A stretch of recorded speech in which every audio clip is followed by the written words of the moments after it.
Oi pessoal, tudo bem? Bem-vindo a mais um vídeo aqui do meu canal. Por favor, não se esqueçam de curtir, de compartilhar, de se inscrever, de ver quem já é inscrito, se o sininho está ativado, né? Graças ao nosso querido YouTube que às vezes apronta. Esse vídeo de hoje é uma live que eu fiz com o Centro de Memória da Escola Sesc do Rio de Janeiro, falando a respeito da memória. O tema da live era memória e esquecimento. Sobre isso eu falei com os alunos. E aí eu estou trazendo esse vídeo que eu trato desse assunto, sobre memória e esquecimento da nossa história nacional, tendo como base o meu livro Dona Leopoldina, A História Não Contada. Tá legal? Um abraço, até o próximo vídeo, espero que vocês gostem desse. Até lá. Esquecimento. Eu sou a Márcia Pessoa, do Centro de Memória da Escola Sesc de Ensino Médio, e hoje o Centro de Memória, mais uma vez em parceria com a Coordenação de Ciências Humanas, recebe o escritor e pesquisador Paulo Resutti para falar sobre uma personagem muito importante da história do Brasil, a Imperatriz Leopoldina, esposa de Dom Pedro I. Não vamos simplesmente ouvir o que já sabemos, não, tá? Esse encontro pretende jogar luz sobre quem foi, de fato, a primeira imperatriz do Brasil. Antes de passar a palavra ao nosso palestrante, eu gostaria de fazer alguns agradecimentos e apresentações, agradecimentos pelo apoio que o Centro de Memória da Escola Sesc tem recebido. Deixa eu pegar uma colinha aqui. Ao diretor-geral do SESC, Carlos Artestes, ao diretor da Escola SESC de Ensino Médio, Luiz Fernando Moraes, a coordenadora de Ciências Humanas, Edir Melo, ao coordenador-geral de Cultura da Escola SESC, ao qual o Centro de Memória é subordinado, Leonardo Minervini, ao coordenador da Biblioteca da Escola SESC, José Maria Júnior, a estagiária de biblioteconomia, Tamires Dutra, que está aqui conosco nos bastidores. Quero agradecer também a Isaac de César, da Tecnologia de Educação, por todo o apoio, mais uma vez. Agradeço também a professora Caroline Oliva Neiva, que gentilmente uniu-se a nós nessa jornada. Caroline é graduada em História pela Universidade Federal do Rio de Janeiro, mestre em História Comparada pela mesma instituição, mestranda no mestrado profissional em ensino de história pela Universidade Federal do Estado do Rio de Janeiro e é professora da Escola Sesc de Ensino Médio. Destaco e agradeço também ao professor Antônio Henrique de Castilho Gomes, por mais uma vez contribuir com o projeto, acompanhando e colaborando com cada ação. Antônio Henrique é graduado em Museologia pela Unirio, em História pela UF, mestre e doutor em Literatura Brasileira pela PUC-Rio, pós-doutorado em Literatura pela Universidade Federal do Rio de Janeiro, professor de História da Escola Sesc. Finalmente, eu tenho a honra de apresentar e agradecer ao pesquisador e escritor Paulo Resutti por ter aceitado o nosso convite. Paulo Resutti é paulista, arquiteto e escritor e pesquisador, membro titular do Instituto Histórico e Geográfico de São Paulo. Em 2012, devido aos seus conhecimentos a respeito da família imperial brasileira, participou como consultor do trabalho da arqueóloga Valdirene do Carmo Ambiel, que estudou os restos mortais dos primeiros imperadores do Brasil, sepultados na cripta imperial do Monumento à Independência em São Paulo. Como arquiteto, me perdi aqui um pouquinho. Como arquiteto, Resutti foi responsável técnico pelo trabalho de retirada do esquife da imperatriz Dona Amélia, que se encontrava emparedado no local. Autor de vários livros, em 2016 venceu o Prêmio Jabuti na categoria Biografia com o livro Dom Pedro, A História Não Contada, que é uma coleção, O Homem Revelado por Cartas e Documentos Inéditos. E em 2017... Resutti lançou Dona Leopoldina, A História Não Contada, a mulher que arquitetou a independência do Brasil. E é sobre esse livro fascinante que ele vai conversar conosco hoje e contar como foi o processo de construção da obra, o acesso às fontes e a trajetória de Dona Leopoldina em solo brasileiro. Memória e Esquecimento pretende, mais uma vez, hoje, através da fala do escritor Paulo Resutti, abordar e entender melhor as questões acerca das escolhas entre o que deve ser lembrado e o que deve ser esquecido, tentando entender os elementos de embate na construção da memória e a razão dos apagamentos de alguns elementos nas narrativas hegemônicas da nossa história. Lembramos arquivos, documentos, organização de eventos e celebrações, são exemplos de atividades da memória que cumprem papéis sociais fundamentais na nossa sociedade e são resultantes de uma seleção entre o que deve ser mantido e o que deve ser descartado. A nossa historiografia privilegiou certos aspectos relacionados, sobretudo, à economia e à política, impondo sobre o passado uma cultura histórica, etnocêntrica e patriarcal. Aliás, logo no início do livro, sobre o que conversaremos, Paulo Resulti alerta sobre esse patriarcado que, em regra, reduz ou apaga a atuação política das mulheres. É nesse sentido que hoje buscaremos refletir sobre o que sempre ouvimos acerca da primeira imperatriz brasileira, boa mãe, esposa traída, sofredora e resignada. Agora, com muita alegria, eu passo a palavra ao nosso convidado, escritor e pesquisador, Paulo Resulti, para que nos fale sobre suas pesquisas durante a construção do livro Dona Leopoldina, História Não Contada, a mulher que arquitetou a independência do Brasil, e nos traga a trajetória dessa mulher, personagem da história brasileira, os bastidores da sua vida pessoal e sua atuação política. Paulo, nos convide a refletir sobre o que o Brasil significou para a Dona Leopoldina e sobre o que ela significou para o Brasil. Boa tarde, obrigado pelo convite, obrigado, Sesc, obrigado a Márcia pelo convite. E assim, ouvindo você falar sobre mim, eu fiquei com vontade de me conhecer. Eu acho que eu já estou também esquecendo, né? Nessa parte da memória, eu acho que a minha já está fraca a respeito de tudo que a gente já fez. A gente vai esquecendo. E do mesmo jeito que a gente vai esquecendo, às vezes deixando para trás uma parte da nossa própria trajetória, imagine então de pessoas que viveram 200 anos atrás, né? Então, é necessário sempre que nós revolvemos, que nós voltemos a esse passado com novos olhares. Mas, às vezes, também não com os olhares nossos do século XXI. Né? A gente também precisa olhar para esses personagens com os olhares daquela época. Porque os olhares do século XXI, em cima de personagens do século XVIII, por exemplo, XIX, também levam os nossos preconceitos até lá. Preconceitos esses que, às vezes, eles não tinham. Mas deixa eu falar a respeito de uma... A data é, como eu estava falando antes, com o pessoal aqui do SESC, a data de hoje é uma data muito especial.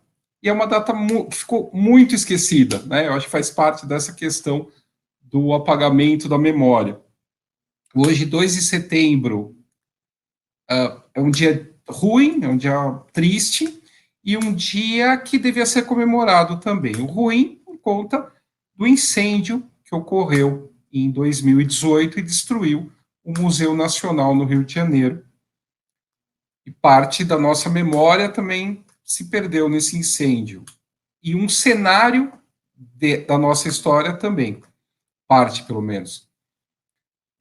Só que nesse mesmo dia, em 2 de setembro de 1822, ou seja, 198 anos, Dona Leopoldina estava, por esse momento, mais ou menos, reunida com o seu Conselho de Estado naquele palácio. E esse Conselho de Estado, reunido dia 2 de setembro de 1822, é que decide aconselhar o príncipe regente, que estava em São Paulo, para que ele proclamasse a independência. Até hoje, no meu canal, eu fiz um vídeo, soltei um vídeo explicando toda essa questão desse processo e ajudando um pouco a desmistificar essa ficção de que foi ela que assinou a independência. Além da gente lutar contra a falta da memória, a gente também tem uma outra luta, que é de algumas ficções que são inventadas, são criadas, às vezes para se justificar determinadas pautas atuais. né? Não que a pauta de colocar a mulher sobre o novo holofote, colocando ela sob um ponto de vista da nossa história como uma protagonista, seja inválida, muito pelo contrário, é isso que eu faço, não só com o meu livro, da Dona Leopoldina, como num outro livro que depois eu escrevi por causa desse livro, que é o Mulheres do Brasil, a História Não Contada, onde eu trago mais de 200 figuras que foram praticamente apagadas da nossa história ou tiveram a trajetória muito encurtada.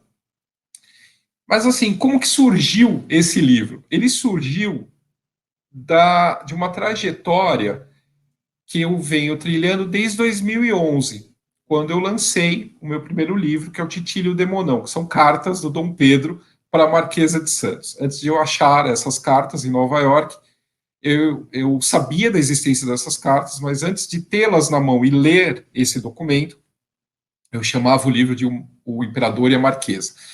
Mas aí eu vi que não tinha nada de imperador e marquesa naquelas cartas. Eram cartas de duas pessoas apaixonadas. E como tais, assinavam com pseudônimos, faziam brincadeiras entre ele. Então ele assinava como Demonão e ela como Titília. Isso me levou à biografia do Dom Pedro e a biografia da Domitila, né? Primeiro a Domitila, depois o Dom Pedro, e aí eu cheguei na Leopoldina. Por quê? Porque a minha trajetória com esses livros me mostrou o quanto a imagem da Imperatriz Leopoldina havia sido apagada.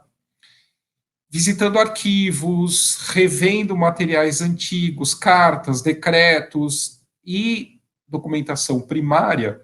Documentação primária essa que pode ser encontrado aí no Rio de Janeiro, em Petrópolis, no arquivo do Museu de Petrópolis, no arquivo histórico do Museu Imperial em Petrópolis, no Arquivo Nacional no Rio de Janeiro. A gente tem que lembrar que o Rio de Janeiro foi a sede do nosso império, foi a sede da capital do Brasil durante centenas de anos. Então, muita coisa está aí, né? Então, eu tive que fazer várias viagens para o Rio para pesquisar sobre esses personagens e também sobre a Dona Leopoldina. E essa figura que emerge dessa pesquisa é muito mais do que uma história que nos foi passada até então de uma mulher simplesmente que foi esposa traída do Dom Pedro I e mãe do Dom Pedro II. Tanto que existe um quadro que eu acho muito interessante, onde ela é mostrada, né? Esse quadro está no Rio de Janeiro, né? Quadros também servem como um testemunho de uma época. Vocês conseguem ver? É um quadro da Georgina Albuquerque, onde a Leopoldina, né, ela está aqui, está chefiando, está presidindo o Conselho de Estado, aquele que eu falei lá no começo, né, que ocorreu em São Cristóvão. Hoje, né, 2 de setembro, só que em 1822. Esse quadro foi pintado por uma mulher. Existe um outro quadro, que é esse daqui,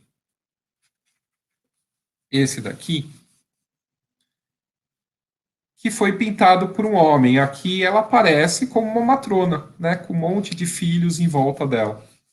Curioso pensar que esta mulher aqui, como mãe, foi pintada por um homem. E esta outra mulher aqui, como uma chefe de Estado, presidindo um conselho de Estado, foi pintada por uma mulher.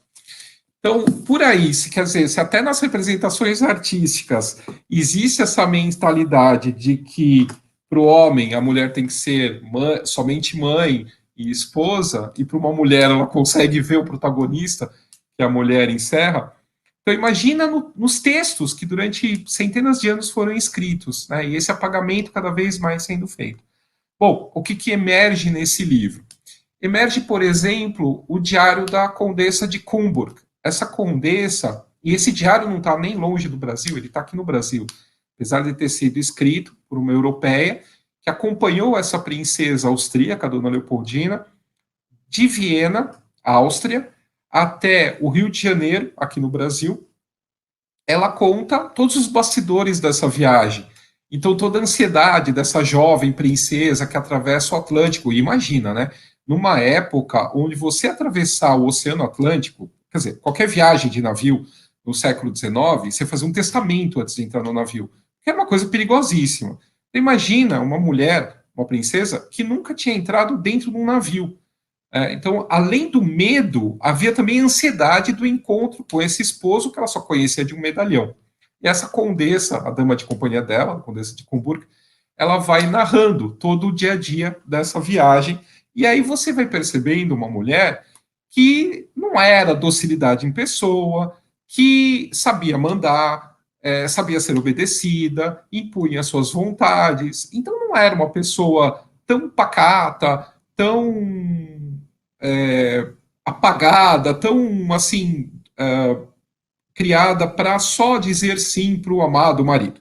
Bom, conforme eu fui avançando nas pesquisas, eu fui achando mais documentação, tem as cartas dela para a irmã, então, e também a história dela na Áustria.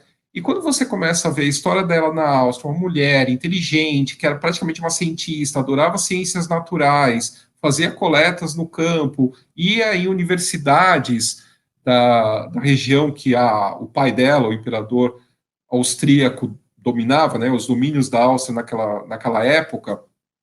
Ela visitava as universidades, as faculdades que pertenciam a esses domínios austríacos e conhecia os laboratórios. Então, imagina, era uma mulher completamente diferente de muitas mulheres da sua época, mesmo para uma princesa, né? E você tem, então, toda uma questão de criação dessas princesas austríacas que eram, na Áustria tinha um ditado que a família Habsburgo, que era a família da Leopoldina, ela praticava, que era os outros que façam guerra, tu, Áustria feliz, casa-te. O que os outros ganham por Marte, Marte é o deus da guerra, né? Tu ganharás por Vênus. Então, o que os outros ganhariam conquistando territórios, lutando, matando pessoas, você vai ganhar pelo casamento. Então, enquanto isso, todas as princesas Habsburgos, então, dentro desse mote, eram criadas para serem as princesas com a maior qualidade que tivesse naquela época. Então, eram super instruídas, conheciam tudo, sabiam de política. Então, era a melhor esposa para um governante daquela época ter do seu lado. Porque ele não estava tendo só uma mulher, ele ia ter uma aliada política. E essa aliada política, ela se destaca aqui no Brasil. Por quê? Porque ela ajuda Dom Pedro em todo o processo da independência. Também nesse ano que a gente está, que é 2020, a gente tem um acontecimento em Portugal, que é a Revolução do Porto. Com essa revolução, você tem uma quebra de paradigma, você tem uma quebra de um sistema de governo. Até então, Portugal era absolutista, uma das poucas nações absolutistas, e era por quê? Porque a corte veio para o Brasil e conseguiu escapar do Napoleão, que estava dominando toda a Europa. Então, ele traz essa corte absolutista para o Brasil, o Dom João VI. Ele, com a morte da mãe dele, a Dona Maria I, ele é coroado, ele é aclamado. Portugueses não coroavam, portugueses aclamavam.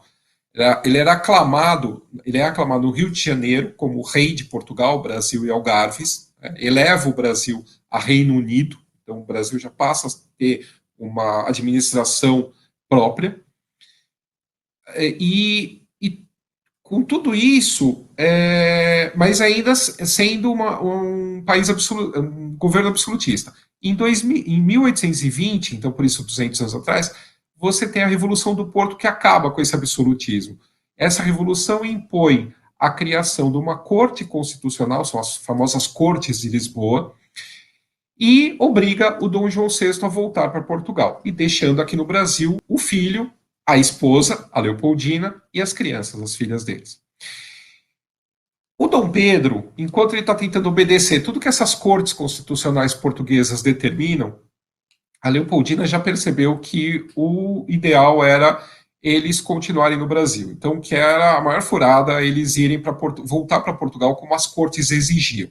Porque, entre várias questões, as cortes também queriam que o Brasil parasse de ter um governo centralizado aqui, que voltasse a responder diretamente para Portugal. Então, no ideal das cortes constitucionais portuguesas, o Brasil seria tudo subdividido em províncias, como já era, na verdade, mas essas províncias responderiam diretamente a Portugal e não ao poder no Rio de Janeiro. Isso, é claro, que vai descontentar a elite brasileira como um todo, pelo menos de uma parte, Maranhão e alguns pontos que era mais rápida a comunicação com Portugal ainda vão preferir que se mantenha a comunicação com Portugal, que era mais rápido do que falar com alguém no Rio de Janeiro, por causa do navio, do tráfico marítimo e tal. Só que a Leopoldina, ela percebe que o que aconteceu quando os reis chegaram em Portugal, Dom João VI e Carlota Joaquina? As cortes é que tomaram o poder. Então, basicamente, o rei não governava mais. Quem governava era o parlamento, no caso, a corte constituinte. Se ela voltasse com o marido para Portugal, como as cortes exigiam, não se sabia o que ia acontecer lá.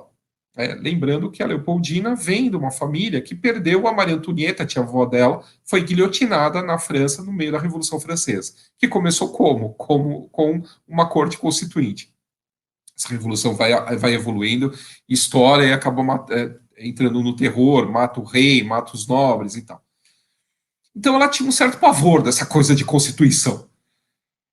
E ela também percebe o quê? Que se eles forem para o Brasil, se eles voltarem para Portugal, o Brasil pode se separar.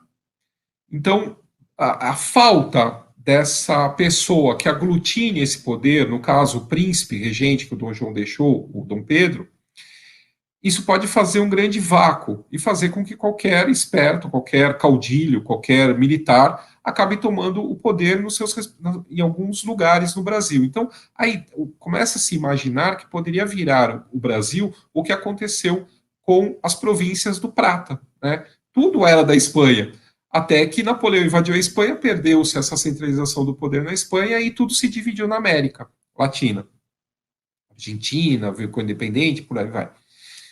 E ela começa a perceber isso e começa a achar que era melhor ficar aqui no Brasil. Então eu brinco no livro que o fico dela, né, o fico do Dom Pedro é 9 de janeiro de 1822, que é quando ele decide ficar aqui, contrariar as cortes de Lisboa e continuar no Brasil.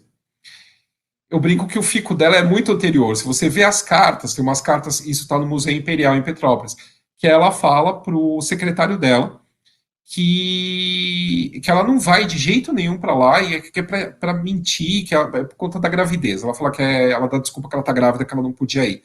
Sendo que na época que o Dom João VI estava pensando se ia sair do Brasil ou não ia sair do Brasil, ela estava grávida. E a ideia inicial do Dom João VI era ele ficar no Brasil e mandar o Dom Pedro para Portugal e deixar a Leopoldina grávida aqui no Brasil. Ela mesmo grávida queria fugir, pegar um barco e ir atrás do marido. Mas aí o Dom João VI muda de ideia e fica o Dom Pedro no Brasil e vai ele para Portugal. Mas é engraçado essa questão, quer dizer, era uma desculpa dela.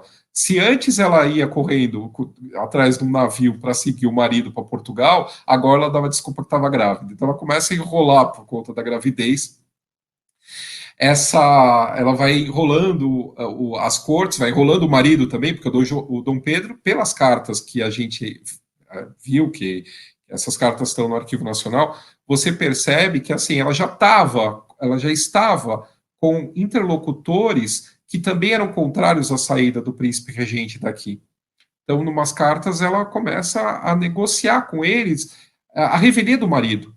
Então, na verdade, isso não era inicialmente um movimento de dependência. A gente pode falar que é um movimento autonomista. É um movimento que se esperava que o Brasil continuasse sendo um Reino Unido de Portugal, Brasil e Algarves, mas que não se separasse da coroa.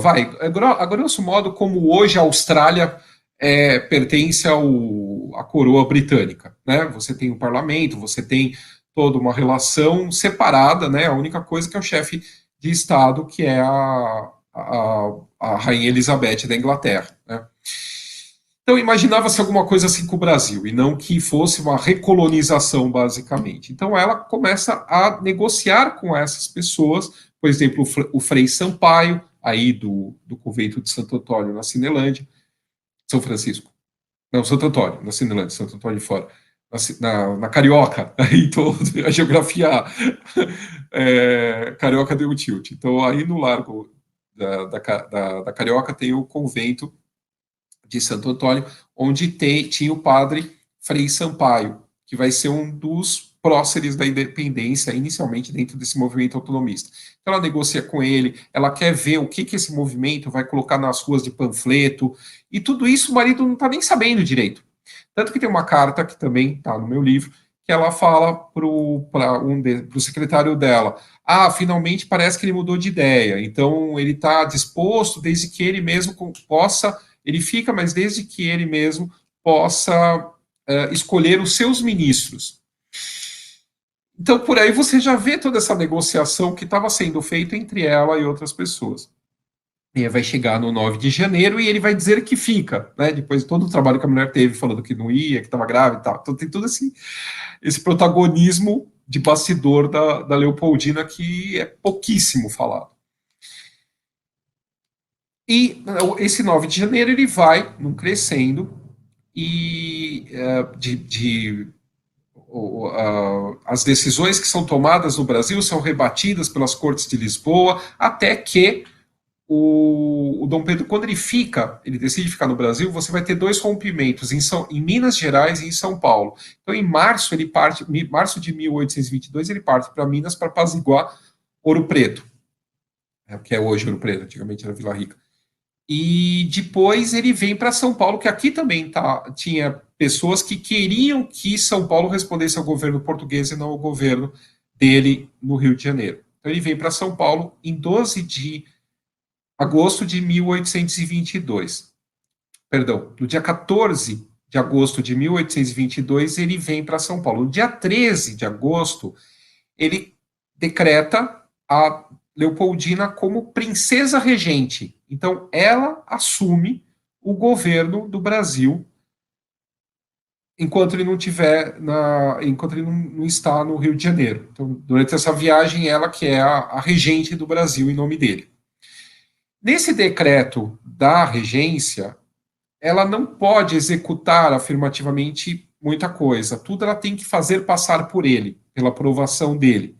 Então, tudo que ela faz é de maneira consultiva. Esse Conselho de Estado que vai se reunir no dia 2 é consultivo, é deliberativo, não é executivo. Quem executa, quem mantém essa questão da execução é o Dom Pedro. Então, por isso o grito no dia 7 de setembro. O grito é uma consequência direta das resoluções, das discussões que foram feitas no dia 2 de setembro de 1822, na Quinta da Boa Vista, com a Leopoldina presidindo esse Conselho de Estado. Esse Conselho de Estado, o que vai ser? O que é isso? São conselheiros de Estado, eles tinham esse título, mais o Ministério. Por que eles se reúnem? Porque no dia 28 chegou um navio no Rio de Janeiro, União Feliz, Pinto, Três Corações. União Feliz é uma outra questão. Chegou esse navio Três Corações, no dia 28 de agosto, contendo as informações do que as cortes estavam decidindo. Ainda não são as ordens definitivas dessas cortes. O que essas cortes decidiram? Que o Dom Pedro não ia poder mais continuar no Brasil, que ele tinha que voltar imediatamente para Portugal com a família, que tudo que ele tinha decidido desde o dia 9, desde janeiro até agora, estava tudo cancelado. Então, até mesmo convocação de eleições e outras coisas que ele já estava fazendo, e leis que ele tinha feito para o Brasil, estava tudo cancelado. José Bonifácio e várias outras pessoas que incentivaram ele a ficar no Brasil, lá que vai ocasionar o dia do fico, teriam que ser presas e levadas para serem julgadas em Portugal como traidores, né, da coroa portuguesa. E aí é isso, então, que se reúne esse Conselho de Estado no dia 2 de setembro, para discutir em cima dessas novidades que vão chegar em Portugal. Na verdade, o que está chegando são notas que os deputados brasileiros tomaram das reuniões que estavam tendo e mandaram para o Brasil antes que as decisões definitivas da corte chegassem, que na verdade só vão chegar no dia 21 de setembro, né, depois do Dom Pedro ter dado o grito do Ipiranga, aqui em São Paulo, no bairro do Ipiranga. Então, existe todo um protagonismo, porque ela assina a ata desse Conselho de Estado, que aconselha ele a fazer a independência. Ela manda uma carta muito contundente para o Dom Pedro, falando para ele fazer a independência, explicando que o Brasil está como um vulcão, etc., e que o pomo, tem uma frase que é ótima: o pomo está maduro, colhei-o já. né? Tipo, agora é a hora, não é depois. É aquela coisa, né? Atrás de um grande homem tem sempre uma grande mulher empurrando ele. No caso, era a Leopoldina que estava empurrando o Dom Pedro. E essas cartas vão chegar e tal, aí essa parte todo mundo já sabe. Só que não acaba o protagonismo dela nessa questão da independência, porque a independência, ela não começa no dia 9, ela não termina, não começa no dia 9 de janeiro, ela não termina no 7 de setembro, ela vai ser um processo, e esse processo vai durar até 1825. Em 1825, o que, que acontece? Em dezembro de 25, é finalmente assinado um tratado de paz e aliança e reconhecimento do Brasil por Portugal. Então, a partir desse momento, é que as nações amigas de Portugal passam a reconhecer o Brasil como independente. Até então, ele não era considerado um país independente. E havia uma guerra com Portugal. Nós temos batalhas, nós temos gente morta no Brasil, nós temos batalhas navais, nós temos batalhas terrestres, você tem lutas nas cidades. A Bahia, ela só vai ser libertada um ano depois, em julho de 23. Então, o que, que acontece nesse meio do caminho? Além dela continuar tendo filhos, que ela vai ter praticamente filho uma vez por ano, ela vai lutar pelo reconhecimento. Como?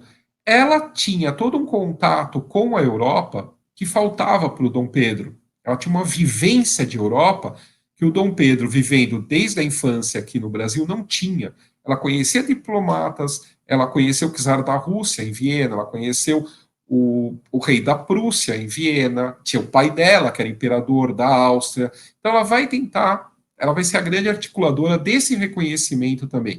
E é uma coisa muito interessante, que eu levanto isso no meu livro da Leopoldina, todas as datas dos tratados, das assinaturas, etc., por parte do Dom João VI, são todas homenageando a Leopoldina.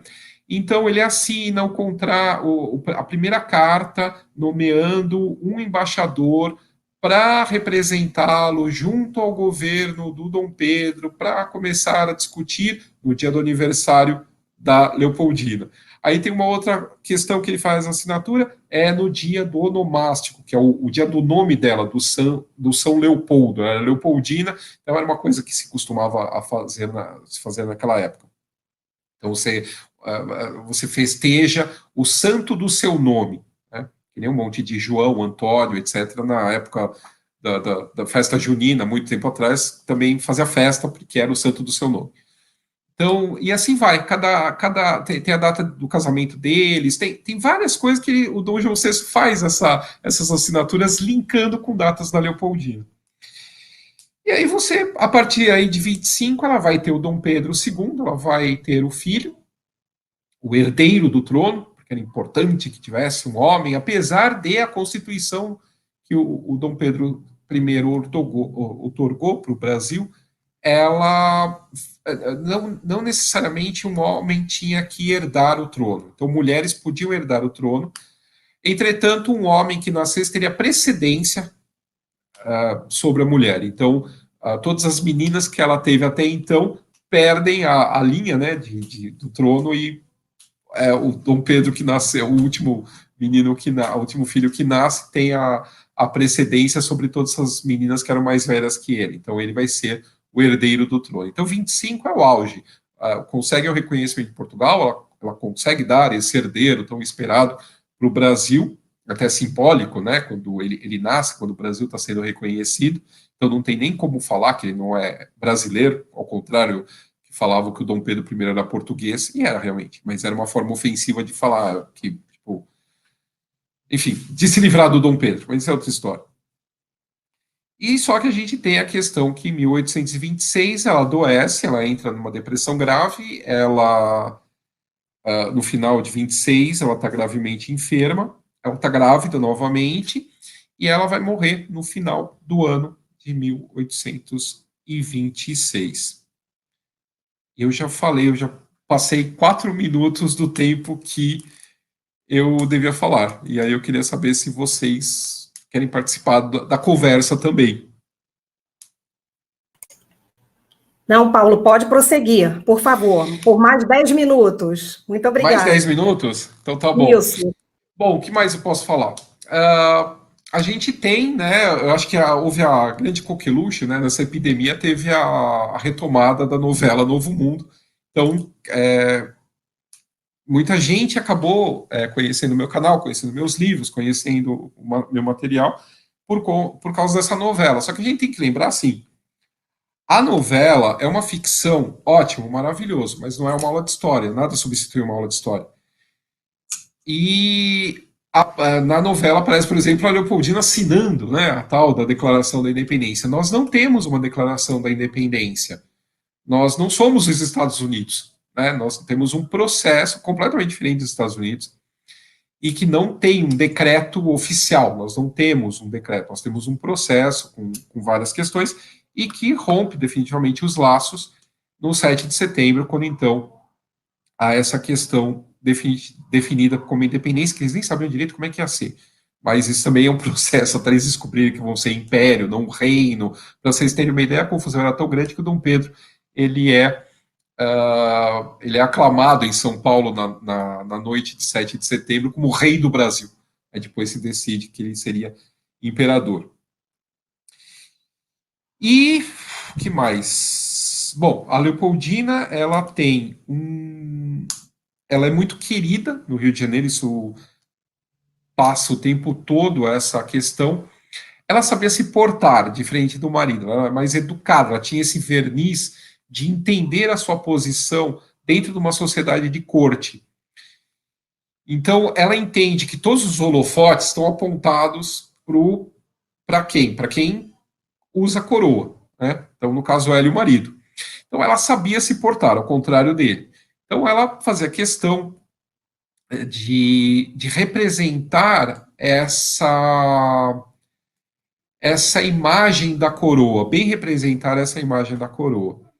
Então, a questão que vai ser uma pedra no sapato dela é o dinheiro, porque entre essas questões da coroa estava a benemerência. Lembrando que na época você não tinha aposentadoria, você não tinha um fundo de previdência, você não tinha nada disso. Então você tinha que arcar com a aposentadoria dos seus funcionários. Então imagina, alguém que não tinha dinheiro tem que arcar com isso. E ela não tinha efetivamente dinheiro. Ela tinha dinheiro pelo contrato nupcial, ela tinha direito a receber dinheiro pelo contrato nupcial que foi feito entre Portugal e a Áustria. Só que ela não era mais uma princesa portuguesa quando há esse rompimento com Portugal. E nunca é definido direito quanto ela tem que receber e tal. E aí ela tem que sempre depender da boa vontade do Dom Pedro. E ele não tinha muita boa vontade em relação com o dinheiro. Então ela vai se endividar cada vez mais. E ela vai acabar fazendo dívidas em cima de dívidas para honrar compromissos financeiros que ela assumiu.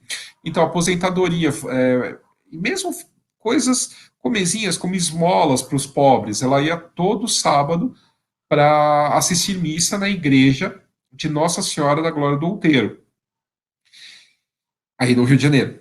E era normal ela receber as pessoas e dar dinheiro para essas pessoas, para esses pedintes todo sábado. É uma coisa muito engraçada, né? A gente eles tinham muito mais acesso, o público tinha muito mais acesso aos governantes daquela época do que hoje. Você, por exemplo, você tinha acesso direto a ela no palácio se você tivesse calçado e razoavelmente vestido.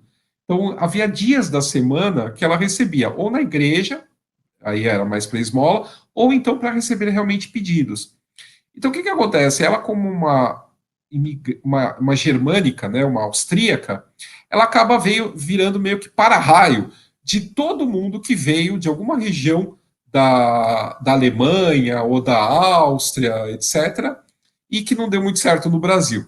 Então, todo mundo vai, oficiais, pessoas que vieram para cá como mercenários, entrar para o exército e não deu muito certo, então tinha uma longa fila de gente se queixando com ela lá em São Cristóvão.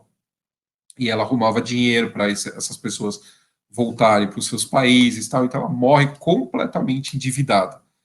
E ela fazia dívida em cima de dívida para pagar as dívidas anteriores. Como se tudo isso não bastasse, ela também é obrigada a conviver com a amante do marido. Então, o Dom Pedro, quando ele vem para São Paulo, em 1822, ele conhece a Domitila de Castro Canto e Melo, que era filha de um nobre, de um aristocrata português, que foi comandante da Cavalaria de São Paulo.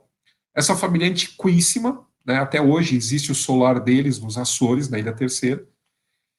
E você tem essa mulher que se envolve, ele, né, se envolve com ela. Ele era casado, ela não, ela era separada. Então esse homem, o Dom Pedro, se envolve com a Domitila e ela engravida. Então, assim, em 23, ela já está indo para o Rio de Janeiro, amando dele, e ele começa a cuidar dela, da família dela, e de todos os problemas dessa família, e dos problemas dela, etc. E sempre que ela era afrontada, né, na dignidade dela, que ele também se sentia ofendido. Então, ela vai num teatro, não deixa ela entrar. Ele vai lá e manda fechar o teatro. Ela vai assistir a missa de Páscoa na Capela Imperial, a Igreja do Carmo da Antiga Sé, no Paço, na Imperial, e as damas do Paço se levantam quando ela entra no lugar reservado e vão embora. Aí no dia seguinte ele manda nomear ela como dama camarista da Imperatriz, e o que coloca ela num posto mais elevado que as outras damas, e aí isso tem numa carta que eu descobri em Nova York, que está no Titira de Monão, que ele pega e manda trancar esse lugar que se assiste à missa, né, que fica na parte de cima, né, tipo uma galeria, num camarote. E ele manda trancar e entregar para ela, que ela é a dama superior às outras, então ele manda ela se atrasar para que as outras agora tenham que esperar de pé. Então, assim, era sempre afrontoso. Mexer com a Domitila era mexer com os brios do imperador. E aí acaba, cada vez mais, ela se aproximando dele, do trono, a ponto de virar dama camarista da Imperatriz. A Leopoldina é obrigada a conviver com a amante do marido dentro do paço, e não só isso, inclusive com a filha do marido, porque ele reconhece uma filha que teve com a Marquesa de Santos, a Duquesa de Goiás, que passa a conviver com os irmãozinhos dentro do Paço de São Cristóvão. Então, tem todo esse lado interessante, heróico, político, diplomático, que a gente vê na Leopoldina, mas ao mesmo tempo tem essa figura trágica, né, que intimamente ela é meio que destruída por esse marido, né, a ponto dela entrar em depressão. Ela está completamente deprimida quando ela morre em 1826. Bom, eu encerro por aqui e eu queria saber se o pessoal tem mais alguma pergunta, né? Até agora não eu mais falei, não prestei atenção no chat, não prestei atenção em nada. Paulo. Oi? Eu, ainda com relação a essa reunião do Conselho de Estado, que você menciona logo no início da sua fala, um fato que eu achei muito interessante no seu livro e que aconteceu logo após essa reunião, foi um comentário de José Bonifácio a um dos conselheiros presentes, isso consta na página 232 de seu livro, Vasconcelos de Drummond. Esse conselheiro, em conversa com José Bonifácio, elogiou muito o conteúdo da carta que Leopoldina escreveu a Dom Pedro, orientando a proclamar a independência, né? Enfim, Bonifácio, assim, sem mais delongas, né? Ele responde a esse conselheiro: meu amigo, ela devia ser ele. Eu acho isso muito forte, eu considero essa frase bastante simbólica, pois se trata do reconhecimento, né, ainda que informal, da força política de Dona Leopoldina, né, por um homem forte do governo. José Bonifácio é um ator influente do processo da independência, que viria a ser também um dos responsáveis pela consolidação do Império, né? Aí nós podemos considerar essa frase, então, ela devia ser ele, como algo revelador, não somente da admiração de Bonifácio, a habilidade política de Leopoldina, como também assim, uma evidência da atuação dela na política em direção a um Brasil politicamente soberano? Então, como quase sempre acontece, as meninas costumam ser mais espertas que os meninos, né? Em várias épocas da vida. Então, assim, o Dom Pedro, ele ainda estava pensando assim, ai meu Deus, as cortes constitucionais portuguesas vão me tirar da herança do trono de Portugal. A Leopoldina já tinha se convencido que de Portugal não tinha que esperar mais nada.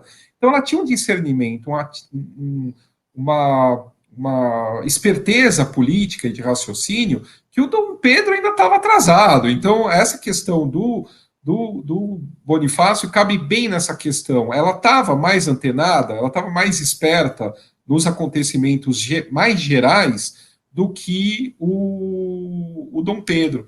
E é engraçado, porque assim, o José Bonifácio, né, voltando à novela, que aparece um rapaz, um senhor, tal, mas que não é tão mais velho que a Leopoldina, na verdade, ele podia ser quase avô, tanto do Dom Pedro quanto da Leopoldina. Então, o José Bonifácio Real, ele era muito mais velho que eles. E era considerado um sábio. Ele morou na Europa, viveu na Europa há muito tempo, era um exímio naturalista, especializado em mineralogia, foi da Academia de Ciências de Lisboa, lutou contra as forças napoleônicas no Porto. Então, era uma pessoa que tinha uma vivência de Europa que, quando ele viu a Leopoldina, entendeu, ele realmente falou: essa daí é realmente uma estadista. E é curioso que não foi só ele. Em alguns pontos da vida dela, na época que ela ainda estava viva, há um momento em 1824, quando Dom Pedro ele fecha a Constituinte, ele dá uma Constituição para o Brasil, que há quase um rompimento entre as instituições e a coroa. E chegam a oferecer a coroa para ela. Então, há um movimento interno dentro da corte e no exército que imaginava de tirar o Dom Pedro do trono e oferecer a coroa para ela ser regente do império, enquanto o Dom Pedro o Dom Pedro II, no caso, não, mas a filha mais velha dela não tivesse idade para assumir. Então, não era só. Em vários momentos, as pessoas daquela época perceberam que ela poderia ser uma melhor escolha do que ele. E isso é praticamente apagado. Você citou o conselheiro Drummond.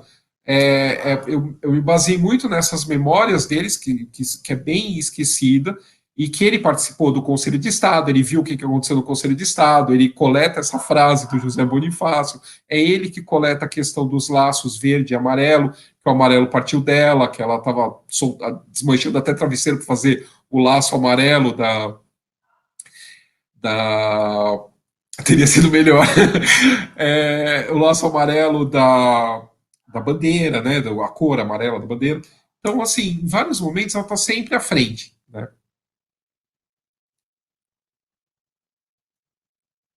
O pessoal se animou com a ideia de ter uma primeira governante, né? Mas a gente teve, né? Se a gente pensar que ela foi a primeira mulher que governou o Brasil, né, como regente, né? E não só uma ocasião, mas em duas. Ela assume o poder em 1822, quando ele vem para São Paulo, e depois ela morre como regente, como imperatriz regente, quando ele está indo para. Ele vai para a Cisplatina, para a Guerra da Cisplatina, em 26, quando ela morre no Rio de Janeiro, ela está como regente. E também a gente teve também a Princesa Isabel, a neta dela, que foi regente do Brasil em 3 ocasiões. Numa delas, ela governou o Brasil por 1 ano e 8 meses, enquanto o pai estava na Europa. Então a gente tem que resgatar essas memórias dessas mulheres e também né, a história não começou no ano 2000 para cá ou no ano 1990 para cá. A gente tem muita história e essa história tem que ser cada vez mais revisitada. É verdade, Paulo. Muito obrigada pelos seus esclarecimentos. Eu vou passar agora a palavra à professora Caroline para que faça as suas considerações e depois ao professor Antônio Henrique para que a gente possa encerrar. Professora. Olá, boa tarde a todos. Muito obrigada, Paulo, obrigada, Márcia, obrigada, Antônio, a todos que nos assistiram. É extremamente interessante e importante nós resgatarmos a figura de Leopoldina.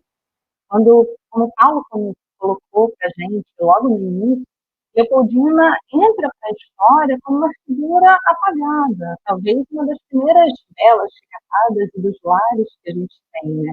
A boa mãe, uma esposa compreensiva que tolerava as puladas de cerca de seu marido. E, na verdade, o que a gente percebe ao longo do processo educacional que ela teve, ao longo de sua formação, a sua exímia aptidão à política.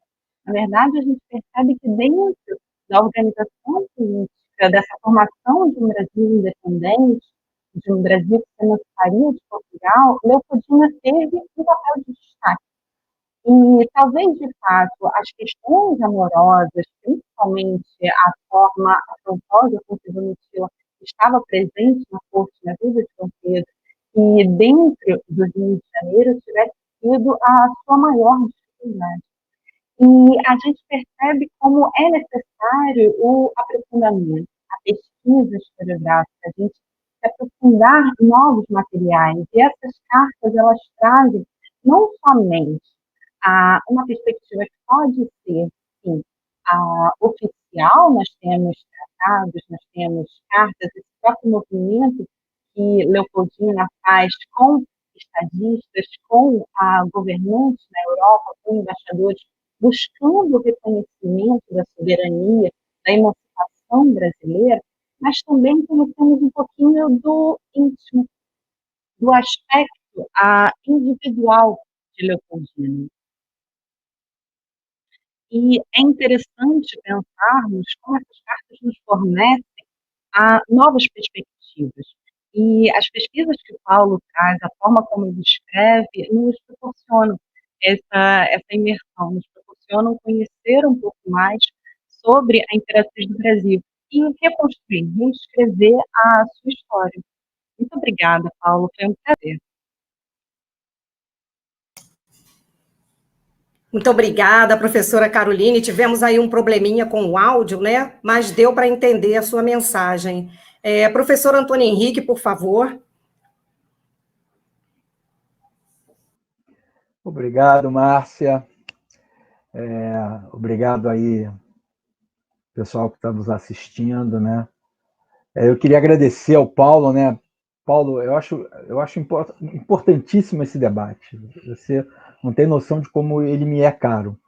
Eu acho importante porque esse debate, a tua obra, de modo especial duas que eu vou destacar, elas trazem luz não apenas a figura, que é uma figura importante pra caramba na história do Brasil, que é a figura da Imperatriz Dona Leopoldina, mas ao trazer a figura de Dona Leopoldina, você traz luz a uma questão que é muito importante, que é aquilo que a Chimamanda vai chamar de forma brilhante de perigo de uma história única, né? Essa fala lá da Chimamanda, lá no ano de 2009, se torna notável, que vira livro depois, ela é muito importante. Eu acho que ela coaduna com aquilo que você faz, principalmente nas suas obras Mulheres do Brasil e Dona Leopoldina.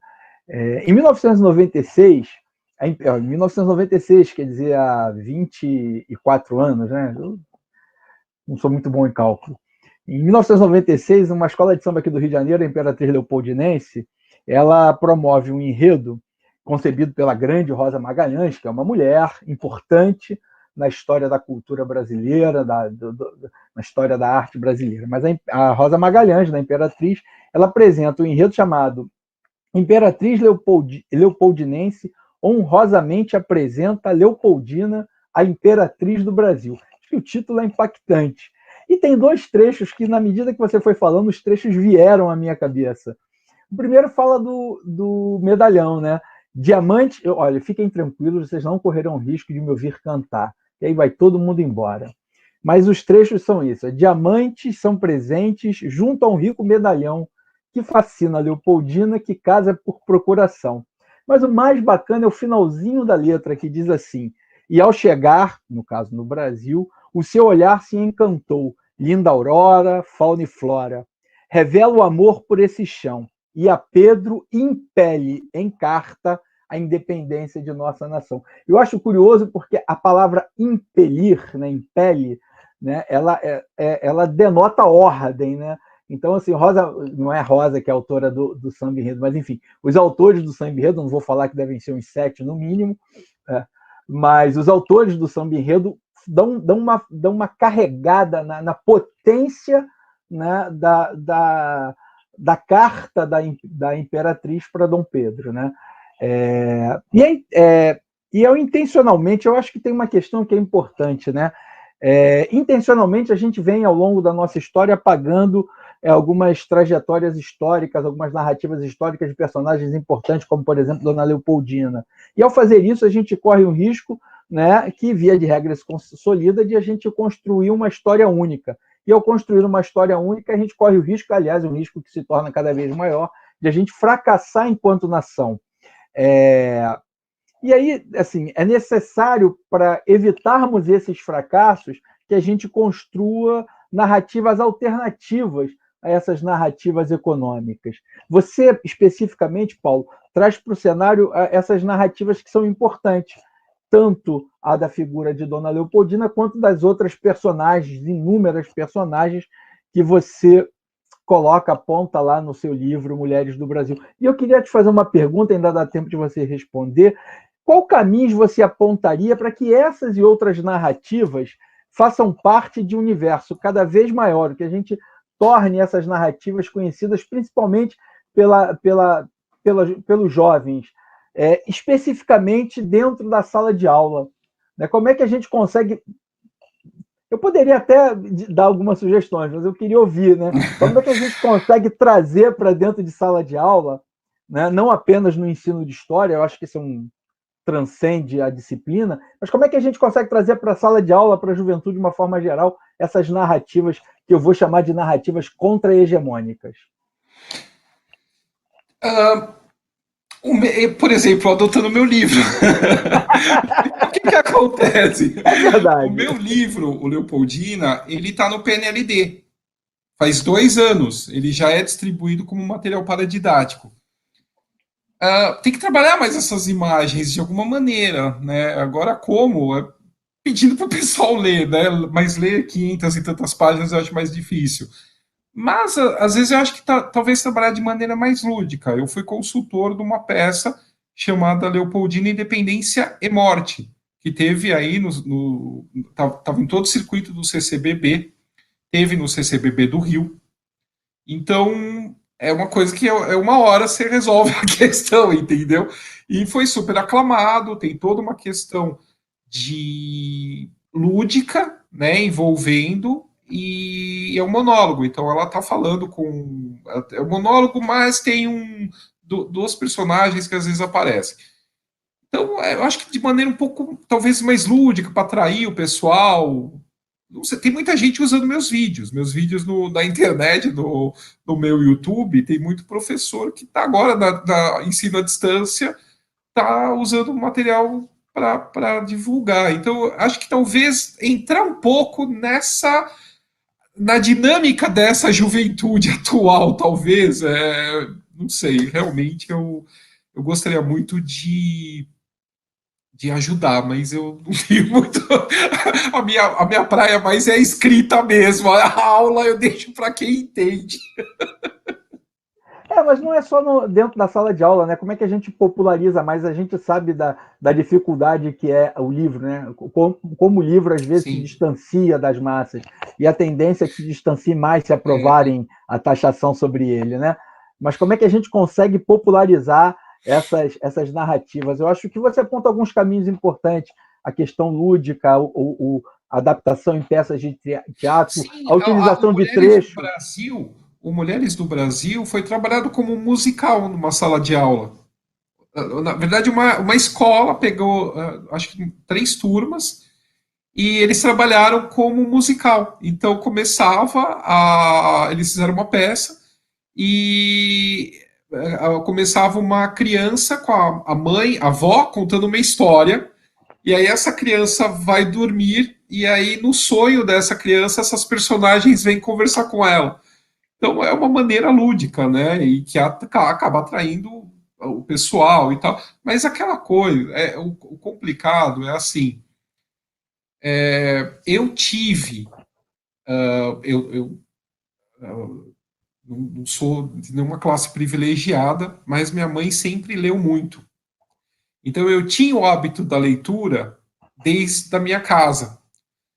Eu não sei como que se faz hoje essa questão de quando você não tem esse hábito da leitura na própria casa, como que a escola que consegue, eu acho que é muito mais complicado.